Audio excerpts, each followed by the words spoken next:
Babusi Nyoni, welcome to the African Tech Roundup. Hi, Andile. How are you? I'm awesome, dude. Nice to have you on the show. Thank you for having me. Yeah, I mean, quick disclaimer: you and I have worked together before, haven't we? Yes, we have. So you're a really, really talented. I want to call you a digital specialist because I think Okay. you span a number of different creative specialties in the digital space. So I don't want to box you. Yeah, I do try to Um, diversify. Yeah, try to do it. It's really good to keep diversified. We were just Yeah. talking off mic just now about how you became so diversified, and I follow you on Snapchat. Yeah.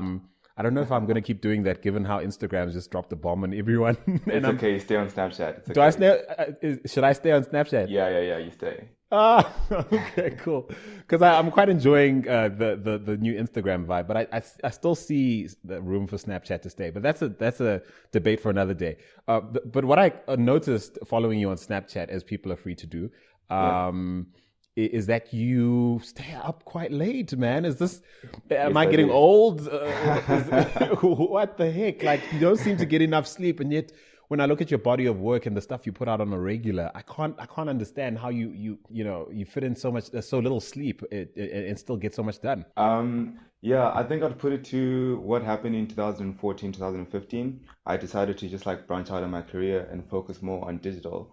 So what that included, ultimately was a lot of late nights of just like learning and also like working as well. So I started sleeping at 4 a.m. every single night, like on weeknights, and waking up at 7, and my body just got used to the cycle of 3 hours of sleep. So yeah. And what was that about? Was that you intentionally testing the limits of what you're able to do, or I know you know Ryan Leslie, the artist, Yeah, has yeah. come startup founder. I mean, he's big on sleeping only just so many hours to maximize what he can do with Um, himself and that. What was the mindset around that? Out of for, interest. for me, it was mostly that your body gets accustomed to certain cycles of sleep. So we're taught like 8 hours of sleep is necessary, and that's what your body needs. Ultimately, yes, you will need 8 hours to like properly function, but there's a point at which you can stretch your body to only get by on certain hours of sleep and still function 100% properly without the need for caffeine or something. I do think at some point though you'd want to revert back to a normal cycle. Oh, yeah. No. I get to achieve so much with this cycle, so I'm good. That was just a fun detour we've just taken. But there's something else you've been doing with the 21 hours you're wide awake, Yeah. uh, and you've been dabbling with AI, which is really why I Yes. have you on the show. Yeah. Tell me about the stuff you've been doing in that space. Which aspects of what you already knew, or your skill set in the digital space, you leveraged to make that leap? So for me, AI essentially is an extension of design. I focus a lot on design. It could be design of like words or pictures, but AI in the data space, that's so for me, it's the design of data, like what you do with it and um, what poetry you write with a set of values. So I started getting excited with AI when I saw the possibilities of what we could achieve. Yeah, silly enough on like social media. If you could have like bots that, for example, interacted with consumers and serve them back like very specific things that felt tailored to them, even though the bot itself was written to react to those. And I did something recently for an alcohol brand, which was around the UEFA Champions League final. And this was a bot that interacted with consumers and allowed them to have soccer banter while they watched the UEFA Champions League final. And it felt authentic. Of course, we had the disclaimer that this is actually not really a person, but it felt authentic to the consumer, and it was also very pleasing for them to have real-time responses from a world-class brand. Did this interest grow organically, or do we have you're working for a rather reputable agency to thank for the direction you took with that? I would say it's yeah, almost equal parts. Mm. I'm by nature very curious, so I'm always looking for what's the new.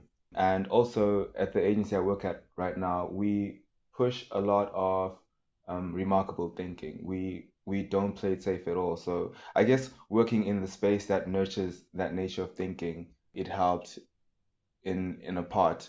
in my gravitation towards artificial intelligence.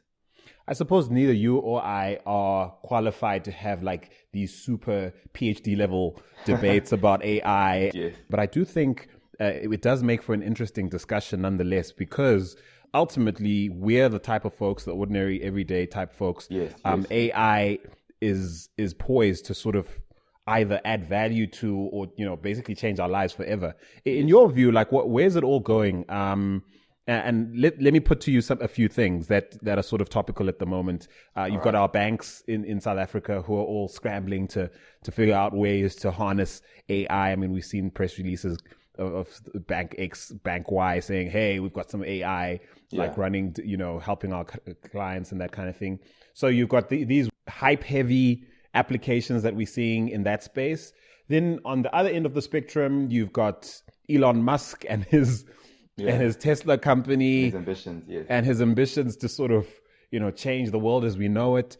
Like, where do you see things going, say, in the next 5 years in terms of how AI might be a part of our everyday life? All right. So like I said earlier, my perception of AI is that it is data designed. And the thing with design is good design is invisible. The moment you notice that it is present, then it wasn't really designed well.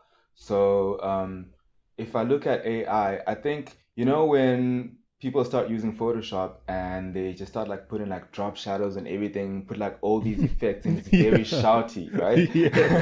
Yes. Ultimately, when they hone these skills, they get to a level where you don't notice the process that went behind the art.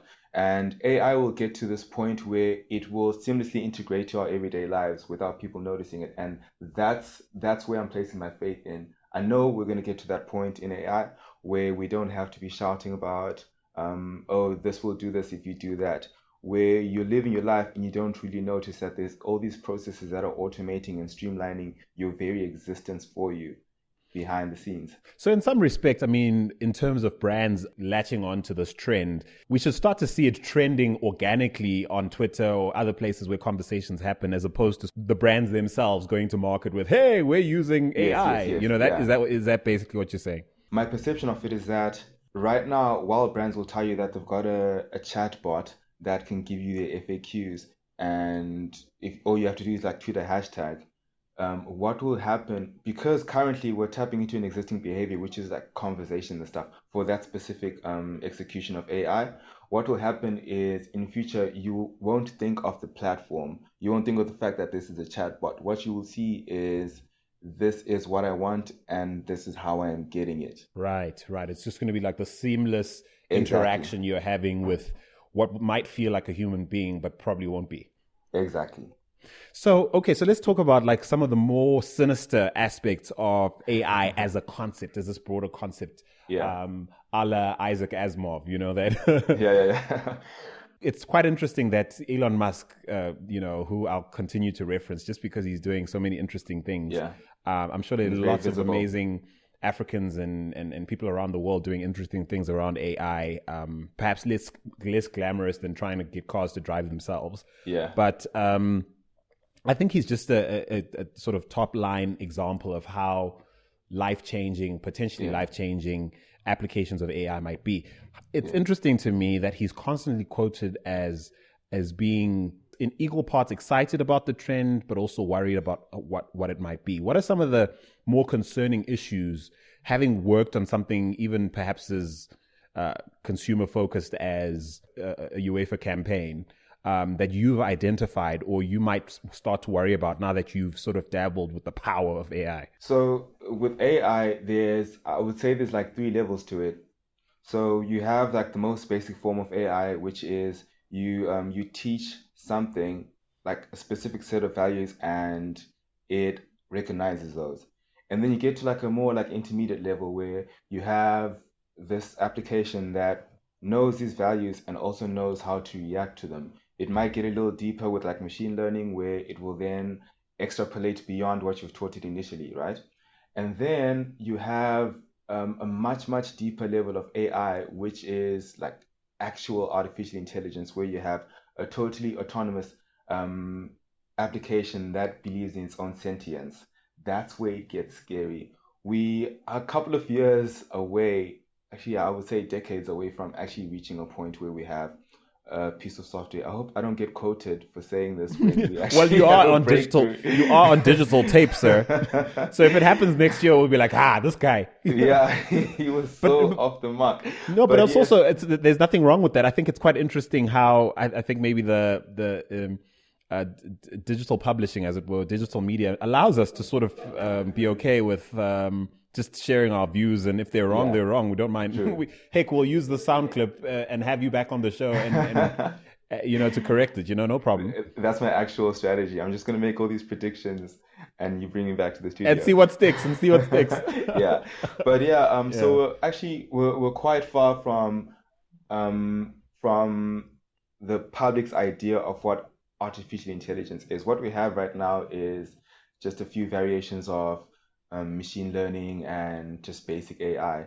But yeah, deep AI would be, I think it's scary to everyone, even those who are pushing for it right now, because once you have something that is totally autonomous from you, it's literally almost like I will localize this for my industry. It's like giving a fresh, like an intern, a brand's social media page. And it's like a world-class brand. They're like, cool, you can work on this on the weekend. Like, you will freak out as a brand because you have no power over what it is that they post. And at the same time, looking over to our AI example, if you have no say at all, and are not controlling the outcomes, there's every reason to be scared. I think really at the heart of what I see as most concerning for me is the fact that you mentioned, when you talked about the different tiers of AI, the very first thing you said was, I think you used the word values Yeah, in your definition. I think that's where the problem is. This idea that, say, you buy this car in the case of a Tesla or any other car that has, some form of AI running it. And because you're its owner, it's no doubt programmed to protect you at any cost, yeah, prevent you, smashing into things or, yeah, that kind of thing. But let's assume that the only way it could do that is, you're driving along and it sees like three little girls crossing the street, and the only way it could save you, it has to make a decision. Say the car had to make a decision between yeah, saving these three little girls or yeah, saving you. It might prioritize you simply because you're its owner, because those are the exactly. values that have been inputted. You know what I mean? And it might not make what some people might consider the right moral decision, which is to save the three Yeah, little girls. You know what I'm saying? true, true. And in your context, given the project you did around your campaign, what sort of things in that space do you have to grapple with, on a practical level? So, just actually, like, there's a funny story behind that campaign, regardless of its success. About a month before we pitched the idea of that campaign, I gave a presentation to the agency on how bad the internet is. And my last segment was on AI, and of course, I touched on Microsoft's Taybot and stuff.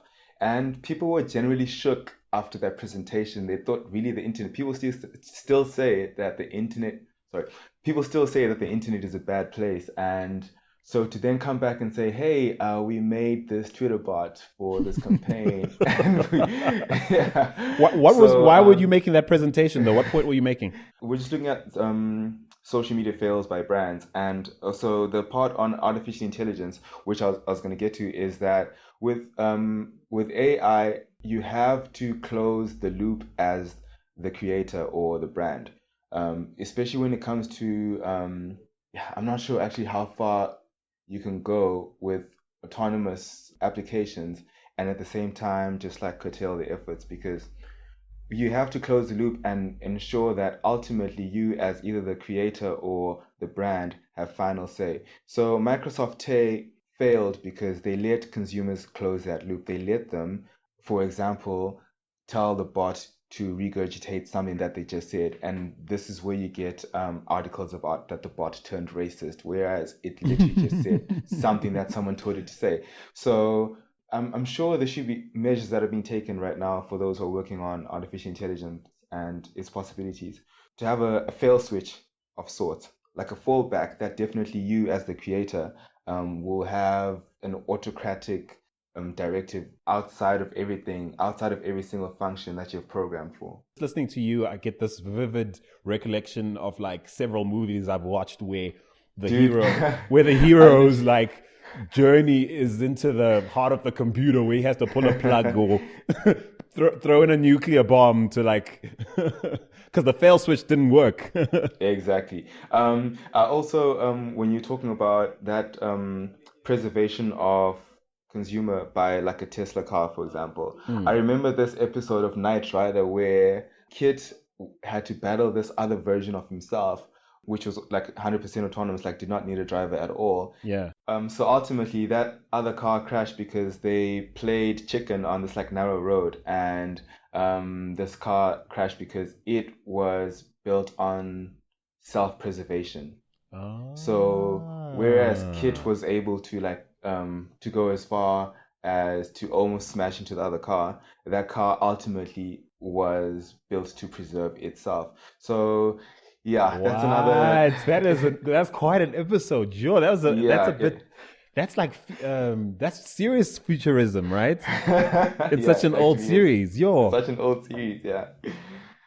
Sure. Yeah, ultimately, yeah, with artificial intelligence, to be honest, the possibilities are endless. I was looking at an article where the startup is looking at helping farmers farm better by using image recognition and data sets such as like weather and climate within the area to allow farmers to essentially outsource their management of the farm to a piece of software. And I think there's lots of things that are possible as well in Africa. If you look outside of the shouty space that AI is currently, Yeah. there's lots It's of all possibilities. consumer at the moment. It's all It's big brands all saying, "Hey, look consumer. at what we're doing with this," It's you know? look at my bot. Literally, that's what we're doing right now. Look at We're my all in the bot. bathroom. Look at my Check my bot. bot. Exactly. But in topography and all that, there's lots of possibilities outside of the shouty space. Yeah. I'm also just thinking even in the health tech space, I'm sure there are tons of Yes, there's potential tons. Yeah. applications. I suppose the only sad thing is that the likelihood of them being developed is linked to how commercially To viable they are profit. as well. Yes, of Yeah, course. yeah, which is yeah. Yeah.